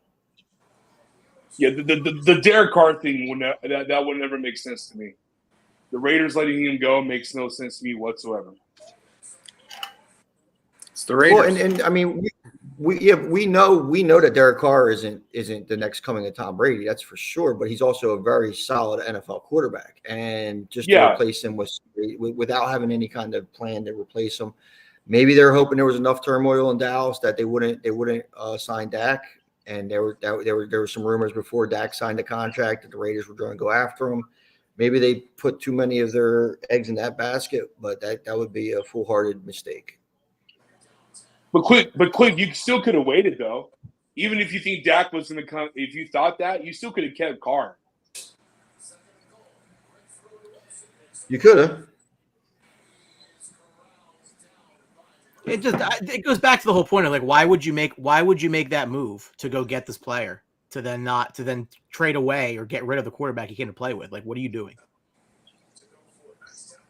And like these are very highly paid professionals that are like doing a job for billions of dollars in an industry. Like I just don't understand like how people can like what are you doing? First of all, the Brock Bowers pick was just weird, right? I mean, for a team that had so many needs, like a tight end, I'm a big tight end guy, right? Loved that the difference maker, but you're not there right now. They had one. There. They had Michael Mayer. Well, that was the other thing, but I just like that's not what a team in your situation should be doing. That's all. Flag in the end zone. Mark has a great start to this. One. Yeah. Give it to Brees Hall. Great start to the season. I mean, the price tag. I mean, look at every quarterback in the NFL. That's David Carr. Derek Carr's caliber is making good money. So it's ridiculous to start talking about price tags and quarterbacks because they're just so out of bounds. Yeah.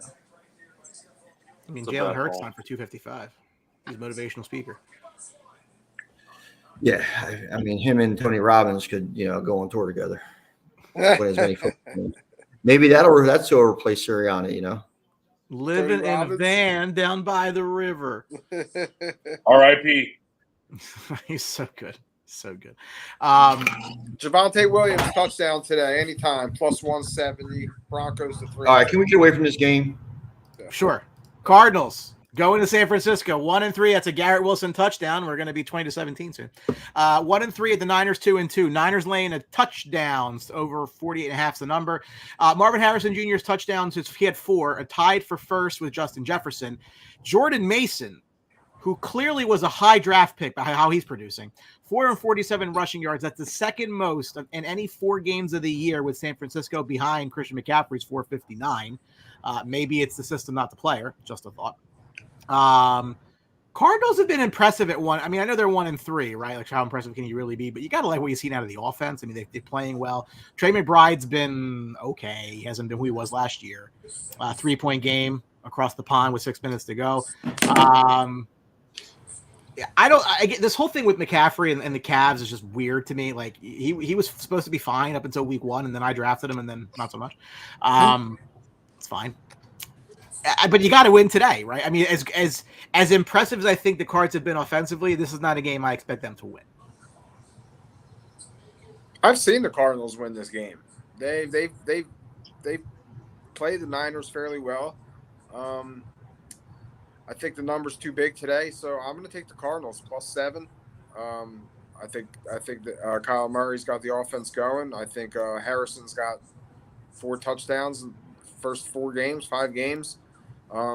So yeah, I'm going to take the Cardinals today with the points. Give me the Cardinals plus 7.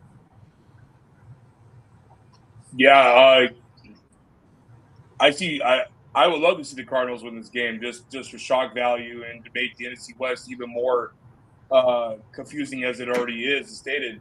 But I'm going to go San Fran. Jordan Mason, I'm taking all his props.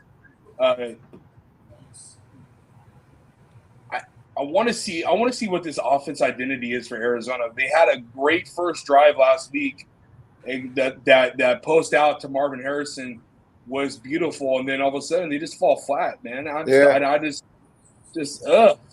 like, dude, like, well, what's going on? Like, where was that first game, the first week where nothing could stop them, or against Buffalo, and then they go crazy bananas in week 3. So it's just like, I don't know what it is. I don't know what the inconsistency is about, but we'll see as it goes today. But I got San Fran, and I shout out to Fred Warner, man, what he's been doing so far this year. Dude, the guy's a freaking Hall of Fame linebacker. I can't wait to continue to watch his career go as it's going. But man, oh man, dude, I want to see San Fran's break out a little bit, Tone.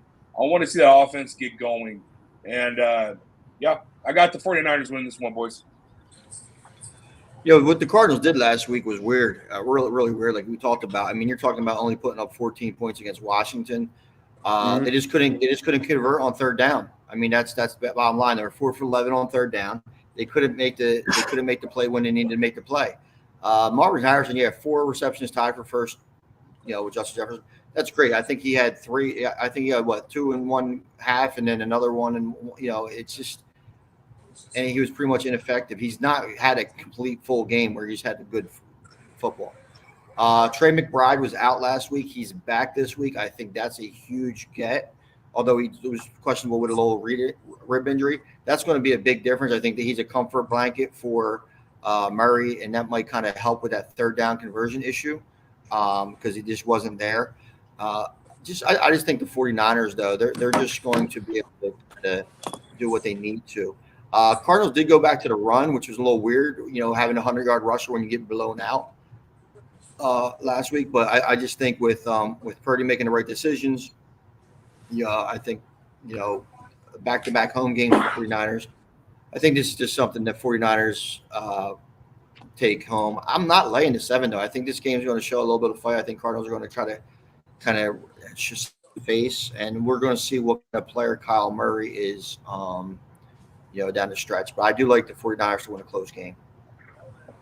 Cardinals 3-12 against the spread. The past 15 against the division, but these aren't the same old Cardinals either, to be fair, right? So I don't think so you can read too much into that, but where do you so in this weird muddled NFC where some of the teams you thought were going to be good have been kind of average, and all of a sudden the Vikings are 4-0, maybe going to 5-0 today, where do you see the Niners, who were the favorite to go to the Super Bowl, coming in? Well, they're in the NFC. That's where I see them.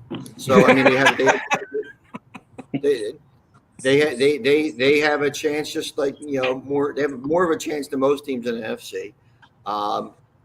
They still have a solid offense. I mean, even with Ayuk kind of struggling, you have guys stepping up, and then once they get CMC back with that defense, it's going to be the same old 49ers when you're talking about it at the end. They're going to be in the playoffs, and they're probably going to make a deep playoff run. It's just NFC football. And I think 49ers are right now one of the more complete teams in the NFC than anybody I could think of. Yeah, I mean, even without CMC, I mean, their offense, their rushing attack really isn't even taking a hit. So, I mean, it's really on their defensive side where they got to get healthy. I still think they're neck and neck with Detroit. That's the team they're going to have to deal with. So, yeah, I mean, the Niners really aren't losing any ground. I don't think so. They're a contender and always will be a contender. Jay Jetta finally got a catch in the second friggin' half to hit his damn number. Thank fucking God. Garrett Will, man, what a struggle that was. I can't even get Breece Hall over 40 yards rushing. That's what's sad. That's embarrassing. Because I'm gonna change my pick. Bo Nix just showed up to practice pregame in a John Elway jersey, so I think they lose by 30 today. Oh no! It seems like whenever these guys are bringing these throwback jerseys, they just get their doors blown off when they walk in. Who was it? Somebody did it a couple weeks ago. Jordan Love wore the Brett Favre jersey. Yeah, that's what it was last week. Yeah, exactly. And he played just like Brett Favre. He threw for 7,000 yards, 40 touchdowns, and 45 interceptions, and they lost. Very Favre-like game last week for him. Favre. Shout out to Brett Favre, though. We had some fun at one night at Deja Vu in Atlantic City. I'm sure he did. Yeah, we'll see how this game. Speaking of Brett Favre, the 2-2 Green Bay Packers, who, by the way, are 2-0 with Malik Willis and 0-2 with Jordan Love, who's lost his last 3 games. They're at the 1-3 Rams. The Packers are laying 3, 48.5 is the number. Green Bay has made the playoffs each of the last 5 years. They've been 2-2 to start. This is the first 1-3 start or worse for the Rams since 2014. So they've had decent starts. Injuries, though, Cooper Kupp will be back in a couple weeks ahead of, obviously, Puka Nacua. Romeo Dobbs, team imposed suspension for being a bitch and complaining about not getting the ball. It's not Packer-like. What's your read here? Because, you would think this should be a Green Bay easy, right? But it doesn't feel like that's the case. I don't know. Yeah, even though the Rams are so dinged up, they're still a tough out due to their quarterback and their coaching. I think this is going to be a tough game for the Packers. It is hard to get a read on this game. I'll take the Packers on the money line to get the win, but it's going to be a fight. Give me Green Bay in this game. I got Green Bay. Dean Wicks is going to have a lot of targets, I think, once again today. No Dobbs, like you said. I also like Tucker Kraft today. Green Bay, I think, is just going to have a day of days against a defense that is so riddled with injuries and an offensive line that is losing. I think they've lost 2 of their guards. Vikings field goal 23-17 with 3:07 left. So with that being said, man, give me the Packers on a win today. Yeah, I expect big game Josh Jacobs today. I mean, there's no reason for the Packers not to run the ball against this Rams defense. I see his over in rushing yards is, I believe, 66.5. So, yeah, give me the over on Josh Jacobs today, even an anytime touchdown. I mean, the only thing you have to worry about today is Kieran Williams on the Rams. I mean, he's been solid. He'll put a tutty in there too. This is a show me game for Jordan Love, right? I mean, they lost the game last week and just come back. We'll see how he performs today. Christian Watson's out again, right? I believe. I think also Dobbs is out. Yep. So we'll see. Jalen Reed. Yeah, so you see if Jalen Reed, you see if Davante Wicks, see if these guys step up. So there's no complaining with hurt wide receivers because nobody knows that better than the Rams. So give me the Rams plus the 3. I think this is going to be a close game. I think I hate taking unders, but I think this is an under. I mean, 48.5. I don't. Yeah, it seems, and the Rams have been pretty much in every game, so I'll take the 3. I'll take the under, but most likely I think it's decided by a game winning field goal by the Packers or some place play. So I'll take the Rams, the points, and the under. Since 2023, the New York Giants have had 7 games in which they scored no offensive touchdowns. They are 1-3 going into 3-1 Seattle as a 7-point dog. 42.5 is the number. Ken Walker will be in today as the first player in Seahawks history to have 4+ rushing touchdowns in the player's first 2 games of the season. Not the team's first 4 games, but his first 4 games or 2 games, whatever I said. So look, the Giants, no Malik Neighbors today. That doesn't bode well at all. Wan'Dale Robinson might get like 20 pass attempts thrown his way if they throw the ball that often. But I mean, he's been the difference maker for the Giants this year. He's not going to play. And Drew's very unhappy with what apparently was that 10 drop seconds pass. later. Yeah. So it's really tough to pick the Giants to cover here. It is. I don't think I can do that. It's not that I'm not a Geno Smith guy at all, but I don't think I can pick the Giants to cover here. Well, you should be a Geno Smith guy because he's absolutely killing it. He's been playing great the last 2 weeks. No Singletary either, so that's also a hurt to the Giants' offensive. He's a dual running back that could do both. But yeah, I'm off the Giants. I don't even care about this game that much. Give me Seahawks. Give me a healthy dose of JSN. Crazy amount of targets he's been getting the last 3 weeks. I'm all about his props today, and give me Ken Walker. Absolutely destroying the Detroit Lions last week from a rushing perspective. I love Seattle. I'm high on Seattle this year. Seattle's gonna go 4-1. Yeah, this is a public betting 77% today on Seattle. I can't. The Giants are going to be so inept on offense. I can't see them doing anything today. This may be another game, Brian, with 0 offensive touchdowns. Lay it on the Hawks.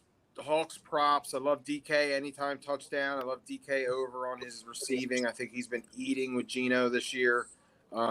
Even throwing a Walker props. So Seattle today, big. Yeah, I think. Yeah, I don't think there's much to be said here. I do agree with the Wan'Dale Robinson stuff, though. It's he's got a lot of targets. But it's good to see that the Giants are trying to figure out how to actually use their talent because this kid is electric. Neighbors electric. Danny Dimes, maybe get him a little rushing yards today. A little Danny Dimes rushing yards. But when it's all said and done, too much Kenneth Walker the third. absolutely destroyed everybody last week. And, he's definitely – you could see – I know we talked about Charbonneau when he kind of came in and was started, and I said, listen, it's a huge talent difference, and that was evident last week, and it's still going to be evident this week. Go – if you want to bet Kenneth Walker, go for 2 touchdowns. Why not get a little bit greedy? Yeah. There you go. I mean, it's early you're going to get plus odds. True, and plus we're all free rolling because Justin Jefferson already hit. So, waiting all day for Sunday night, a Super Bowl 30 rematch between the Dallas Cowboys and the Pittsburgh Steelers. Cowboys 2-2, Steelers 3-1, 2.5-point dogs in Pittsburgh. 43.5 is the number. Mike McCarthy 0-4 against Pittsburgh career in the regular season. Pittsburgh has not had a losing season since 2003, the longest active streak in the NFL. I'm not sure if anybody will break that. That's tough. Although it does maybe why they're playing Justin Fields at quarterback. Tony, we're Cowboys fans, probably you more than me because I hate the quarterback. Look, they can't run the ball. They are averaging a league low 75 rushing yards per game as the 4th worst mark in franchise history in the first 4 games.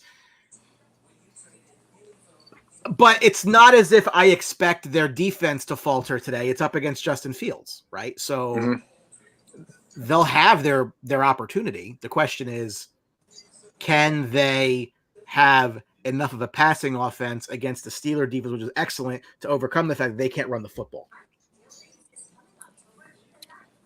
Dallas gets ahead. Dallas wins this game. Steelers aren't coming back against them. Steelers are 3-1. That's the key. They got to get ahead in the ball game. They have to get ahead in the ball game. Yeah, I mean, and they got to play ahead, and they could, they could take Justin Fields. You're talking about the Cowboys can't run the ball. Steelers can't run the ball either. I mean, Najee Harris is a joke. The only rushing option that they have that's a true weapon is Justin Fields with his leg. I'm really big on the Cowboys to win this game and get ahead. You just can't turn the ball over. I mean, you can't make it slide. You have to put the pressure on the Steelers because it's just how the Cowboys do. And they don't really. I don't care. It's more important for the Steelers to run the ball than the Cowboys to run the ball because the Cowboys don't even care about running. The Steelers need to establish the running game, and they need to play the defense, need to play like that, and they need to get ahead so they can kind of do that. That's not what the Cowboys are trying to do. I think CeeDee Lamb takes advantage, finds a seam. Ferguson's back. Dak's back. I'll take Dak over Justin Fields any day of the week, twice on Sunday. I don't care who's on the defense side of the ball. Well, Cowboys +2. That's a good – well. I love you guys. I'm going Pittsburgh tonight. I got Pittsburgh winning this game. I think the lack of Micah Parsons is going to really hurt this defense, especially the pass rushing department. The fact that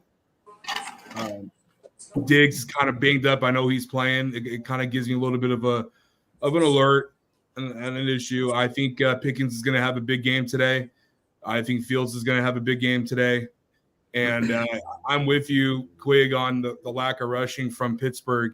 Najee Harris is like a pimple on your freaking butt cheek. You just don't give a shit, and he's not really giving a shit when it comes to rushing the ball. Pittsburgh hasn't been great about that whatsoever, but their defense is still something to be respected, and I think it's going to give Dak a lot of issues tonight. I got Pittsburgh winning this game, Bri. Yeah, this is a tough one. I like I said to Tony, I think this is a game where Dallas has to jump out to a lead, force the hand on Justin Fields to throw the ball more. It's going to be tough. I'm going to take the Cowboys tonight on the road, prime time, and see what happens here. This is a tough game. That is the formula, right? I mean, if Pittsburgh can just sit there and, if you have to chase them, that's not a recipe for success. So that they do need to. Actually, I'll tell you what. Like if they win the coin, they should take the ball. They should start with the ball. Having Parsons is going to hurt because Justin Fields is still very dangerous with his feet. He's going to run the ball. So I mean, you got to find a way to contain him. I think, and they will. And they could do that. I'll tell you the best way that Pittsburgh's going to win this game is they run the ball with Justin Fields, power running game, right at him. Don't even waste your time with Najee Harris. You use Justin Fields' legs as the contributing factor and Cowboys can't stop power running teams. But so far this year, Pittsburgh hasn't shown that they could run the ball, effectively. So Justin Fields is their best runner. They got to use their legs. Pickens can make a play all the time.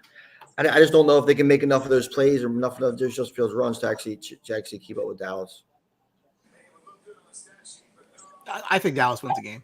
I think they also have to win the game. I don't think Pittsburgh has to win the game. I mean, for all intents and purposes. You think Dak puts up some fantasy stats today?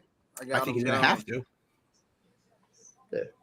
I don't have any. I got Caleb Williams as my bench player. So you're asking me, do you start Dak Prescott or Caleb Williams? I mean, what would you Dak Prescott, right? Against Pittsburgh D? Yeah. Yeah, because here's the thing, right? If they get ahead, you're right. They're still not going to run the ball. They're going to throw the ball, yeah. Right. They're still going to throw it. What sucks last week is Dak got off to such a good start, and then they didn't do anything in the second half. I go Caleb. That's it. Wow, Drew has just woke up as a hater. We're gonna get him the Buck Nasty hater of the year award right now. I mean, come on, dang. Caleb Williams, the biggest Dak defender on the show. What do you mean? He actually is the biggest. He is. No, he is. Yeah, you're right about that. I gotta hop off for a second, guys. All right. Well, we'll go to the Monday night game. Tim will be back in a second here. The 2-2 New Orleans Saints visiting the 4-0 Kansas City Chiefs. Chiefs laying 5.5. 43.5 is the number. Saints 37 takeaways since 2023, ties for the most in the NFL with Buffalo. Guy, don't tell me. Oh, sorry. I saw you shaking your head. I was shaking my head on the last play. Oh, that's a hit to the helmet. It should have been a penalty. Yeah, it should have been. Aaron Rodgers looking up at the sky. Kansas City's defense is top 5 in points per game with 17.4, yards per game 296.8, passing yards 186.3, and sacks 65 since 2023. So I see a lot of people on the interwebs telling me that Jalen Hurts is good because his numbers are somewhat similar to Pat Mahomes' numbers, and it's like, no. Oh, is that to do with the two girl names? Yeah, it's not fantasy. It's not fantasy football. It's everywhere. They're doing it on TV also. The blind resume. It's okay, but it's not fantasy football. You're right, Brian. I agree with you. Fantasy football Brian, why we shouldn't? You know what we did wrong? We shouldn't really entertain the argument. The argument was absolutely stupid. It's like would you rather die with dynamite or fall off a cliff? It's idiotic. Can I answer that question? I'm gonna go dynamite because it's quick. It's quick. I don't have to fall the way down.